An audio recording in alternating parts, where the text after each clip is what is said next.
우리의 인생은 어떤 의미에서 볼 때 고통의 연속이라고 할 수 있습니다. 하나의 고통이 지나가면 잠시 후에 또 다른 고통이 밀려오기도 합니다.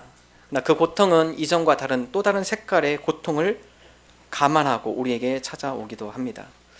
어떤 고통은 우리가 예기치 못한 상황 가운데 닥치는 고통이 있는가 하면 이미 우리가 그 고통이 올 것을 알고 그 고통을 준비하며 어려운 마음을 갖고 지내는 그러한 고통도 있습니다. 오늘 예수님 십자가의 청을 이미 알고 계셨고, 그리고 그 고통을 감당하며 기다려야 하는 여러 가지 어려움의 상황 가운데 오늘 제자들과 함께 더불어 어떻게 하면 이 고통을 지혜롭게 이겨낼 수 있는가를 우리에게 말씀하고 있습니다. 저는 오늘 말씀을 통하여서 우리 삶 가운데 다양한 색깔의 고통, 우리를 너무나 힘들고 어렵게 하는 그 고통 가운데 예수님의 지혜를 적용해 가므로 고통 가운데 믿음으로 승리하며 나가는 저와 여러분이 되기를 간절히 소망합니다. 특별히 오늘 말씀 예수님께서 당하시는 고통, 육체적 고통뿐만 아니라 정신적, 심리적 고통을 당하시며 다음과 같이 예수님의 고통을 말씀하고 있습니다. 34절의 말씀 함께 한 목소리 읽습니다. 말씀하시되 내 마음이 심히 고민하여 죽게 되었으니 너희는 여기 머물러 깨어 있으라 하시고, 예수님도 신성을 누리셨지만 인성을 갖고 계셨기 때문에 우리가 당하는 모든 고통을 똑같이 당하셨습니다. 육체적 고통뿐만 아니라 심리의 고통, 정신의 고통, 이 모든 것까지도 감당하시며 예수님께서 다음과 같이 표현하십니다. 내 마음이 심히 고민하여 죽게 되었다. 예수님의 육체적 고통과 정신적, 심리적 고통을 표현한 예수님의 모습, 아마도 우리들도 예수님의 이 고통의 표현을 우리가 종종 하기도 합니다. 내 마음이 심히 어렵습니다. 내가 심히 고민하여 죽을 것 같습니다. 이 환경으로 하여금 내가 벗어날 수가 없을 것 같습니다. 우리의 절망적 상황과 여러 고통 가운데 힘겨워하는 우리의 모습 또한 이 말씀을 통해서 우리가 그러한 표현을 종종 하기도 한다는 것입니다. 오늘 이 극심한 고통 가운데 예수님은 어떻게 이 고통을 지혜롭게 대처하셨을까요? 첫 번째, 예수님께서 이 고통을 이기기 위하여 지혜롭게 선택한 방법은 제자들과 함께하는 것이었습니다. 오늘 예수님께서는 마음이 심히 나여 죽게 된 상황 가운데 그것을 혼자 감당하지 않으셨습니다. 제자들과 함께 더불어 그 아픔을 함께 나누고 그 고통의 밤을 제자들과 함께 위로하며 격려하며 그 아픔의 고통을 걸어가기를 원하셨다는 사실입니다. 32절과 33절의 말씀 함께 한 목소리 읽습니다. 그들이 겟세마네라 하는 곳에 이름에 예수께서 제자들에게 이르시되 내가 기도할 동안에 너희는 여기 앉아 있으라 하시고 베드로와 야고보와 요한을 데리고 가실새 심히 놀라시며 슬퍼하사. 예수님께서 감난산으로 마지막 밤을 지새기에 올라가시며 그 어려운 밤을 기도로 보내기 위하여서 함께 가실 때 제자들과 함께 거느리고 제자들과 함께 그 산을 올라간 곳을 성경 기록을 하고 있습니다. 제자들과 그 밤에 이 어려운 밤을 함께 보내고 싶으셨습니다. 아픈 마음을 함께 나누고 위로받기를 원하셨다는 사실입니다. 오늘 저와 여러분 우리 삶의 고통 가운데 그 고통을 나 혼자만 꽁꽁 내 안에 감추어 놓고 그 고통 가운데 내가 그 고통을 혼자만 안고 가는 그런 어려운 길을 가지 않는 저와 여러분 되기를 소망합니다. 나의 어려움을 나의 믿음의 동역자들, 나의 진실한 친구들, 이 고통을 함께 나누며 그들의 위로 가운데 우리의 고통은 반으로 줄어들고 우리의 슬픔은 절반으로 줄어들고 그 가운데 우리의 무거운 짐을 함께 내려놓으며 지혜롭게 고통을 이겨내는 저와 여러분 되기를 간절히 소망합니다. 폴 투레니가 다음 같은 얘기를 했습니다. 기독교 정신과 의사이죠.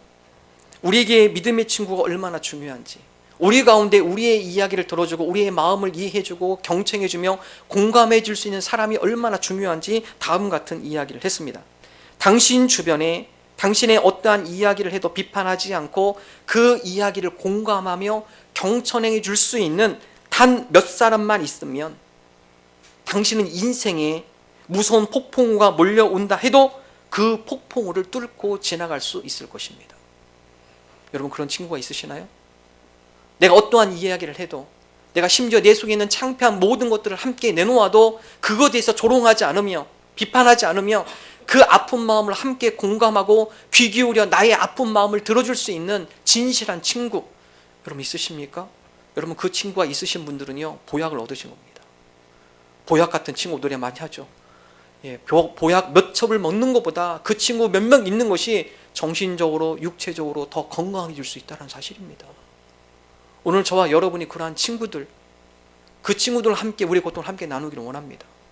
여러분, 그 친구들 가장 얻을 수 있는, 가장 진실한 친구를 얻을 수 있는 가장 좋은 장소, 교회입니다. 교회. 여러분의 이야기를 함께 나누고 함께 기도해주며 함께 격려하며 아픈 마음을 함께 공감하며 그것을 위해서 함께 들어줄 수 있는 진실한 친구가 모인 곳, 그런 친구를 많이 만날 수 있는 곳, 여러분 교회입니다. 교회. 목회를 하면서 이러한 것들을 많이 체험합니다. 교우들이 여러 가지 어려운 일을 당할 때, 병에 걸려 병원에 입원했을 때, 혹은 장래의 슬픔을 당했을 때, 혹은 삶 가운데 여러 가지 역경을 만났을 때 그들을 찾아가서 교우들이 함께 기도해주고 함께 예배하며 위로해주고 격려했을 때, 비록 힘들고 어렵지만 그들이 다시 새 힘을 얻게 되어지고 용기를 얻게 되어지고 위로를 받고 다시 일어서는 모습, 우린 교회 공동체를 통해 그러한 위로와 격려의 모습을 많이 확인하게 됩니다. 오늘 저와 여러분이 그러한 공동체로 쓰임받기를 소망합니다. 소금은 화학기호로 NaCl이라는 화학기호를 씁니다. Na는 나트륨이고요, Cl은 염소입니다. 그러나 여러분, 이 소금을 분해해서 Na 따로, 나트륨 따로, 염소 따로, 여러분 그 따로따로 먹으면 죽습니다. 사람이 몸에 아주 해로운 독소가 되는 것이죠. 그럼 여러분, 그 염소와 나트륨이 합쳐지면은 사람을 살리는 물질로 변화가 되어집니다. 생명을 주는, 맛을 내는 신비한 물질로, 소금으로 변화가 되어진다는 것입니다. 예수님께서 소금의 비유를 다음같이 말씀하십니다. 마태복음 5장 13절에 보면 제자들로 하여금 너희는 세상의 소금이다 라고 표현합니다. 근데 여러분, 예수님께서는 너희라는 것은요, 단수가 아니라 복수입니다. 복수. 너희들은 세상의 소금이다. 제자들 봤을 때, 하나하나 봤을 때는 보잘것없는 사람들이고요, 하나하나 봤을 때는 독소와 같은 존재들이었습니다. 다른 사람에게 선한 영향력보다는 다른 사람으로 하여금 여러 가지 해로운 것들을 줄 수 있는 연약한 존재들이었죠. 그러나 그들이 함께 모였을 때, 해로운 존재들이었지만 함께 모였을 때 그리스도 안에서 유익을 주는 공동체로 변화되어진다는 것입니다. 여러분, 이것이 바로 교회 공동체입니다. 우리가 다 다른 사람에게 영향력을 줄 수 있는 그런 능력이 없어요. 그러나 우리가 그리스도의 이름 안에 함께 모여 합력하여 하나님의 선을 이루어 나갈 때 그 가운데 신비한 생명력이 나타나게 되는 것입니다. 이것이 바로 교회의 공동체의 신비입니다. 여러분이 함께 모여서 목장을 하며 그리스도의 이름으로 함께 격려하고 위로할 때 그 가운데 생명을 살리는 공동체가 되어지고 위로와 격려하며 그 사람을 일으켜주는 놀라운 능력이 바로 그 가운데서 생겨나게 된다는 것입니다. 오늘 저와 여러분이 고통 가운데 있을 때 우리의 믿음의 진실한 동역자들을 통하여 함께 고통을 나누고 그들로 안에서 함께 위로받고 격려받고 다시 일어서는 저와 여러분 되기를 주님의 이름으로 축원합니다. 어떤 분은 그런 표현을 해요. 목사님, 저에게는 그런 친구가 없습니다. 내 속마음 속에 있는 깊은 고민, 정말 창피하기, 이야기하기 창피하고 부끄러운 그런 이야기를 함께 나눌 상대가 없습니다. 너무나 외롭습니다. 이것을 내 속 시원하게 누군가가 함께 나누고 위로받고 싶지만 이 모습을 나눌 수 있는 그런 친구가 없습니다. 여러분, 그러면요, 먼저 여러분이 친구가 되시면 됩니다. 먼저 아픈 이들을 찾아가서 그들의 이야기를 공감해주고 경청해주고 그들의 마음에 함께 공감해주며 눈물을 흘려주고 함께 위로하고 격려할 때 그 친구가 나의 진실한 친구가 되어줄 수 있습니다. 오늘 저와 여러분이 그러한 진실한 친구가 되기를 소망합니다. 또한 우리의 여러 아픔을 우리만 혼자 우리가 그것을 감싸 안고 가는 것이 아니라 지혜롭게 그 고통을 해결해 나가는, 믿음으로 나가는 저와 여러분 되기를 진심으로 축원합니다. 두 번째, 예수님께서 보여주신 지혜, 고통을 이기는 지혜. 두 번째, 주님께 더 나아가는 모습을 주님께서 보여주셨습니다.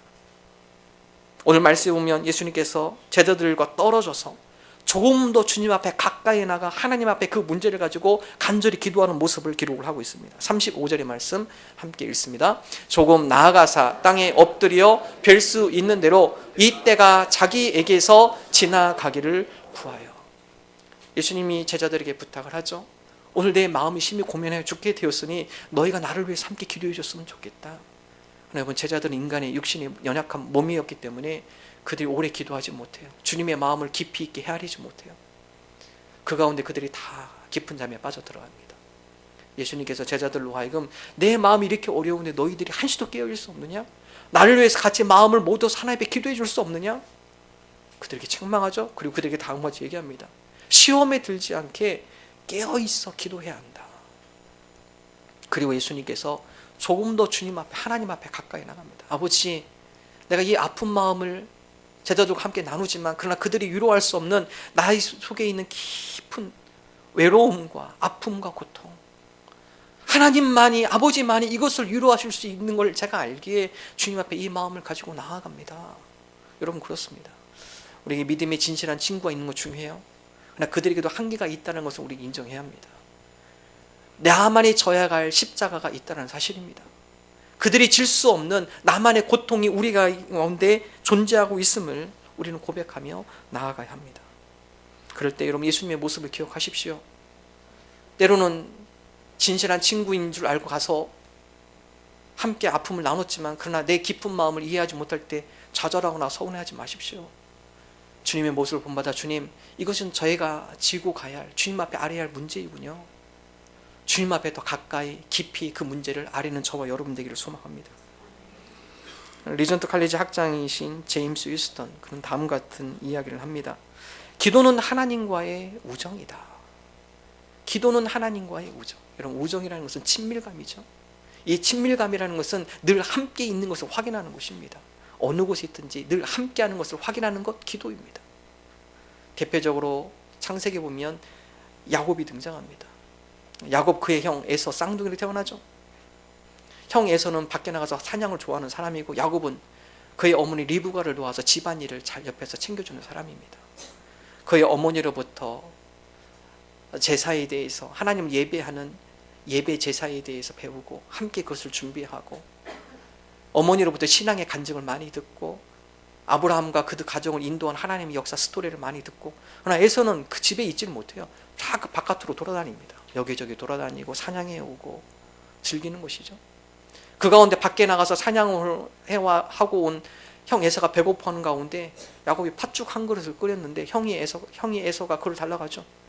야곱이 제안을 합니다. 이 팥죽 한 그릇 주면은 장자권을 나한테 주십시오. 너무나 배고픈 나머지 에서가 그 장자권을 내놓습니다. 그리고 그의 아버지 이삭으로부터의 축복, 장자권의 축복을 동생인 야곱이 받습니다. 그 사실을 에서가 알자 에서가 야곱을 죽이려고, 아버지가 돌아가시기가 얼마 남지 않았으니까 그때를 기다렸다가, 야곱, 너도 내가 내 손으로 끝내겠다. 그 사실을 안 리브가가 야곱을 외삼촌 라반의 집으로 보냅니다. 성경은 바로 브엘세바에서 하란으로 떠나는 야곱을 묘사하고 있습니다. 어두운 밤길, 아무도 없는 외로운 길, 특별히 그 길을 가다 보면 짐승의 위험에 노출될 수도 있고 강도의 위험에 노출될 수도 있고, 베델이라는 그 지역에 밤이 캄캄해졌을 때 야곱이 돌을 하나 잡아서 베개 삼아 잠을 청하기 시작합니다. 그 가운데 하나님께서 우정을 표시해줘요.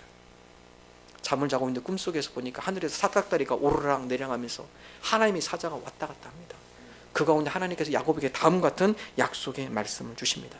창세기 28장 15절의 말씀 함께 읽습니다. 내가 너와 함께 있어 내가 어디로 가든지 너를 지키며 너를 이끌어 이 땅으로 돌아오게 할지라. 내가 네게 허락한 것을 다 이루기까지 너를 떠나지 아니하리라 하신지라. 여러분, 우정의 표현이에요. 약속의 표현입니다. 주님 앞에 가까이 나갈 때 주님께서 그 가운데 야곱에게 주신 우정의 표현, 야곱아, 네가 지금 두렵고 이 어두운 광야 가운데 홀로 이 광야를 건너 저 멀리 하란까지 가는 많은 위험 요소가 있지만 걱정하지 말아라. 내가 너를 떠나지 않고 너를 지켜주겠다. 그리고 네가 다시 이 땅으로 돌아올 수 있도록 내가 너를 도와주겠다. 여러분, 우정의 표현입니다. 하나님의 약속의 표현이에요. 우리가 하나님 앞에 더 가까이 나아갈 때 하나님께서 우리에게 우정의 표현을 주십니다. 걱정하지 말아라.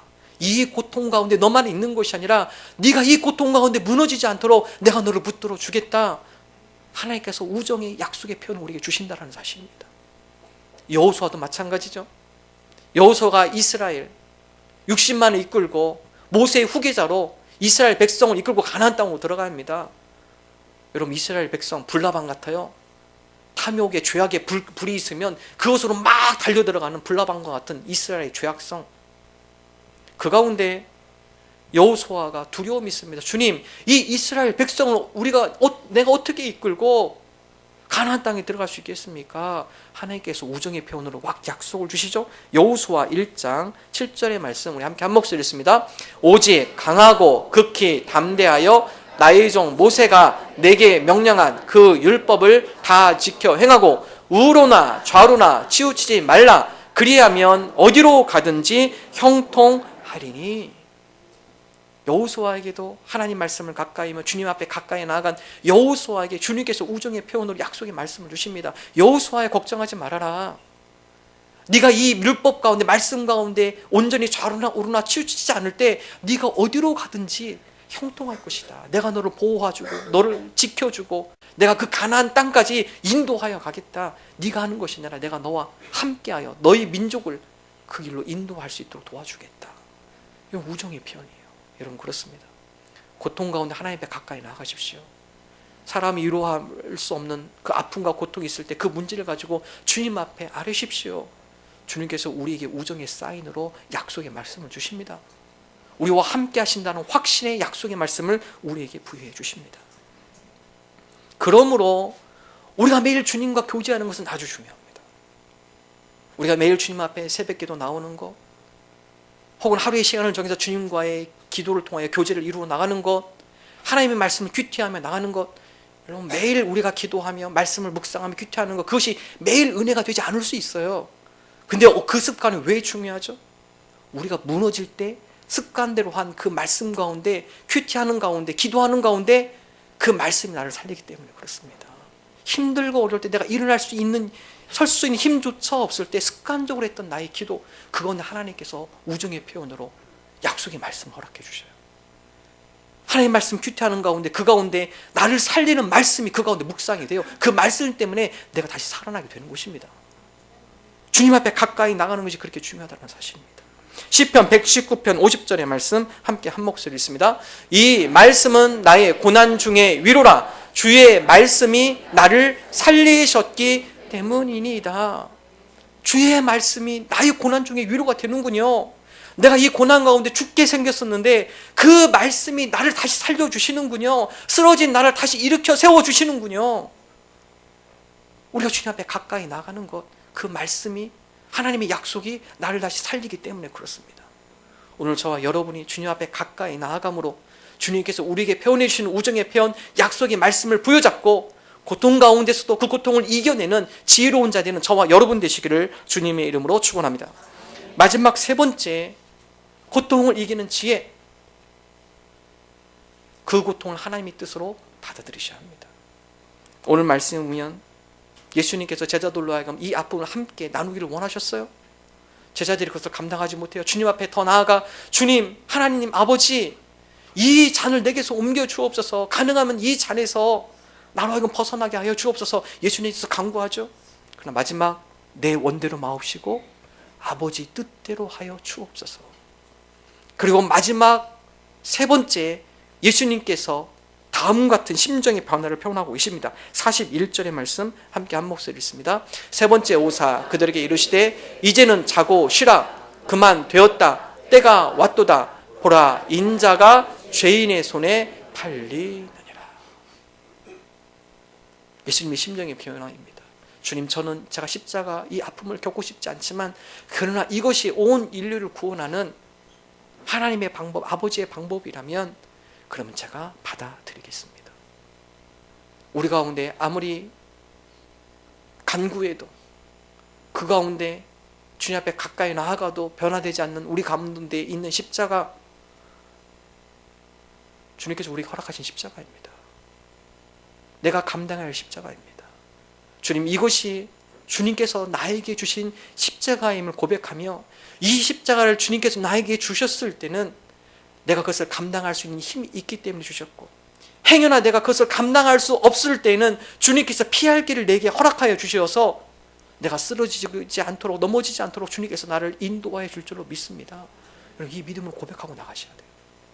그럴 때 우리가 그 고통을 이겨낼 수 있다는 사실입니다. 우리가 신앙생활을 한다고 해서 고통에 다 피해가는 것은 아니죠. 우리가 믿음 가운데 있는다고 해서 우리가 고난을 안 받는 것은 아닙니다. 예수님도 고난을 당하셨고 사도 바울도 고난을 당했고, 우리가 지난주에 읽은 디모데의 디모데에게 사도 바울이 다음 같은 고난에 대해서 권면을 합니다. 디모데후서 1장 8절의 말씀 우리 함께 한 목소리 읽습니다. 그러므로 너는 내가 우리 주를 증언함과 또는 주를 위하여 갇힌 자 된 나를 부끄러워하지 말고 오직 하나님의 능력을 따라 복음과 함께 고난을 받으라. 고난을 피해가러 가지 않습니다. 하나님의 능력을 따라 그 능력을 의지하며 복음과 함께 고난을 직면해라. 고난을 헤쳐나가라. 하나님의 뜻을 인정하며 그 고난 가운데 나를 부르신 것을 시인하며 받아들이며 복음과 함께 그것을 이겨나가라. 그 고난을 감당할 것을 말씀하고 계십니다. 한 등산가가 등을 짐을 진 채 하이시에라의 높은 산으로 긴 등산길을 올랐습니다. 짐이 무거워요.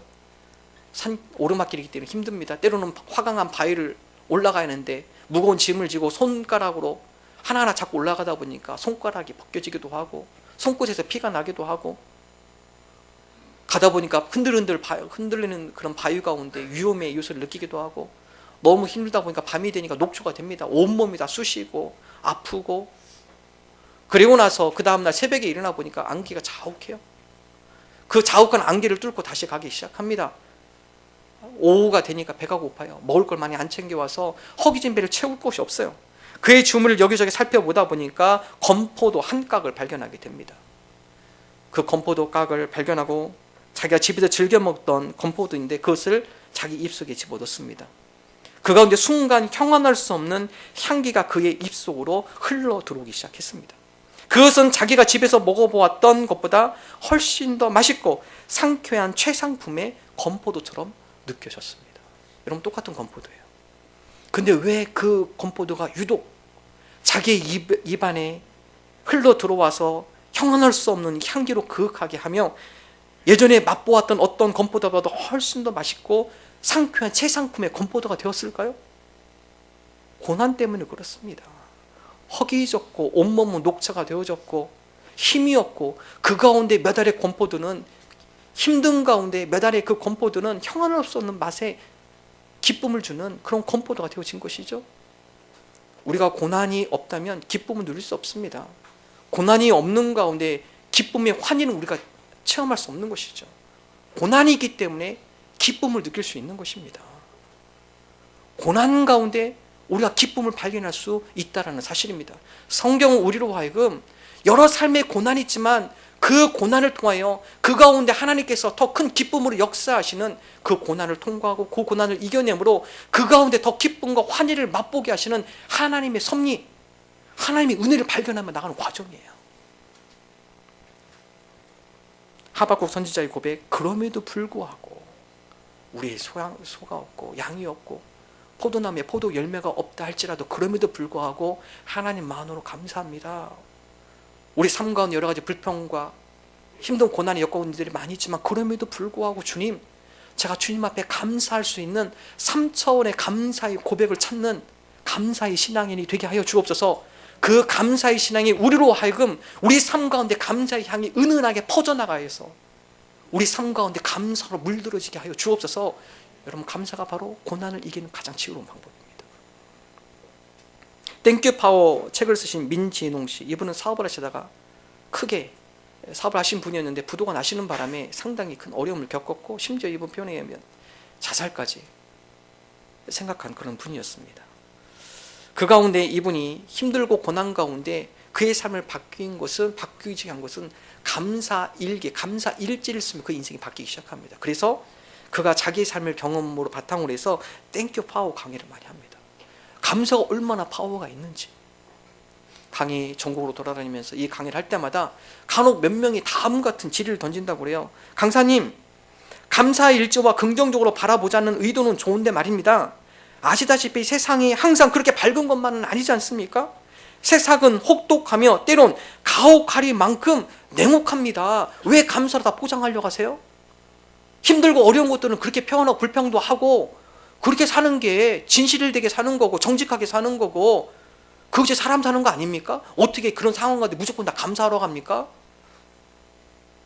민진홍 씨가 그 사람하고 내기를 합니다. 아, 그래요? 그렇게 생각하세요? 그러면은 제가 한 가지 역제안을 하겠습니다. 그렇다면 당신이 힘들고 어려울 때마다 부정일지를 쓰십시오. 그 대신 감사일지를 쓰지 말고 힘들고 불평이 날 때마다 하루에 일어나서 불평거리를 쓰십시오. 그리고 감사일지를 쓰는 것처럼 조목조목 내가 왜 이게 불평스럽고 불만인지 그 이유에 대해서 조목조목 해서 하루에 5가지만 쓰십시오. 그리고 그것을 10일 동안 하십시오. 6명이 그러한 이의를 제기했고 그 6명에게 실험을 했습니다. 내기를 했습니다. 만약 10일 동안 여러분들이 부정일지를 차곡차곡 잘 써와서 10일 이후에 그 부정일지를 전체 건네주신 분한테는 제가 30만 원을 드리겠습니다. 내기를 한 거죠. 누가 이겼을까요? 저자가 이겼습니다. 가장 많이 쓴 사람이 8일입니다. 8일. 나머지는 도중에 쓰다가 다 포기했어요. 그리고 그들과 함께 다음 같은 반응을 물어봤습니다. 부정일지를 썼을 때 당신이 어떻습니까? 부정일지를 쓰는 내내 아침에 일어나면 아주 피곤하고 기분이 안 좋아 하루가 불쾌했고 그러다 보니 계속 장이 불편했습니다. 시간이 지나면서 점점 비관적이고 의욕이 떨어지는 자신과 마주하게 됩니다. 부정일지를 쓰는 것이 너무 무섭게 느껴졌습니다. 계속되는 악순환이 바로 이 부정일지 때문에 내가 자꾸 내 삶 가운데 불평과 불만으로 가득 차기 때문에 나의 삶이 계속 악순환되고 있다는 것을 느끼게 됩니다. 그럼 역으로 말하면요, 감사의 일지는 감사의 거리를 발견하게 되면은 내가 삶이 힘들고 어렵지만 그 일로 하여금 감사거리를 발견함으로 하여금 힘들고 어려운 것들을 이겨내고 그 가운데 선순환이 이루어질 수 있도록 선한 영향을 끼칠 수 있도록 우리 삶 가운데 영향을 줄 수 있다는 사실이죠. 하루를 지내면서 비록 힘들고 어렵지만 그 가운데 감사일지, 감사의 기록 2-3가지만 찾아보십시오. 그 2-3가지가 우리 삶 가운데 감사의 마음을 갖게 해줍니다. 오늘 여러분 가운데 어떤 고통이 있으시나요? 어려움이 있으시나요? 그러나 그럼에도 불구하고 감사거리를 찾으십시오. 그 감사가 여러분의 마음과 삶 가운데 감사로 물들게 해줄 것입니다. 우리에게 몰아닥치는 고통, 믿음의 동역자들과 함께 하십시오. 더욱 하나님께 가까이 나아감으로 하나님께 주시는 평안과 은혜를 구하십시오. 이해가 안 되더라도 그 통이 하나님께서 나에게 허락하신 십자가라 생각하며 그럼에도 불구하고 감사하는 3차원의 감사를 드리는 저와 여러분 되시기를 주님의 이름으로 축원합니다.